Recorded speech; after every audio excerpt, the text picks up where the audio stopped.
నమస్తే BCC news కి స్వాగతం. నా పేరు విజయ. నేటి ముఖ్యాంశాలు. జిల్లాలో ఉపాధి అవకాశాల కల్పనలో భాగంగా పరిశ్రమల అవసరాలకు అనుగుణంగా ఎంపిక చేసిన వారికి శిక్షణ కార్యక్రమాల నిర్వహణకు చర్యలు చేపట్టండి. ప్రతి నియోజకవర్గంలో ఎంఎస్ఎంఈ పార్కుల ఏర్పాటుకు ప్రభుత్వం చర్యలు చేపడుతుంది. జిల్లాలో ఉపాధి అవకాశాల కల్పనలో భాగంగా పరిశ్రమల అవసరాలకు అనుగుణంగా అవసరమైన వారికి ఎంపిక చేసి వారికి శిక్షణ కార్యక్రమాలు నిర్వహణకు చర్యలు చేపట్టాలని సంబంధిత అధికారులకు జిల్లా కలెక్టర్ సుమిత్ కుమార్ ఆదేశించారు. బుధవారం జిల్లా సచివాలయంలోని సమావేశపు మందిరం నందు జిల్లా పరిశ్రమలు మరియు ఎగుమతి ప్రోత్సాహక కమిటీ సమావేశం జిల్లా పరిశ్రమల కేంద్రం ఆధ్వర్యంలో నిర్వహించారు.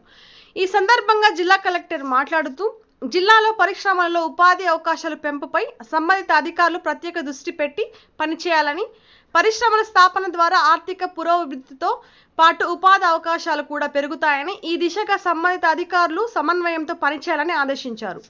రాష్ట్ర ప్రభుత్వం ప్రతి నియోజకవర్గంలో ఎంఎస్ఎంఈ పార్కుల ఏర్పాటుకు కృషి చేస్తుందని తెలిపారు. జిల్లాలో ప్రస్తుతం ఉన్న పరిశ్రమలకు అవసరమైన మానవ వనరులను సమకూర్చడంతో భాగంగా వారికి అవసరాలకు అనుగుణంగా అవసరమైన వారికి శిక్షణ కార్యక్రమాలు నిర్వహించి ఉపాధి అవకాశాల కల్పనకు జిల్లా పరిశ్రమ కేంద్రం, జిల్లా నైపుణ్య అభివృద్ధి సంస్థ కలిసి పనిచేయాలని ఆదేశించారు. ఇదివరకే పరిశ్రమల స్థాపనకు కొరకు భూమి కేటాయింపులు చేసుకున్న వారు పరిశ్రమలను స్థాపించే దిశగా చర్యలు చేపట్టాలన్నారు.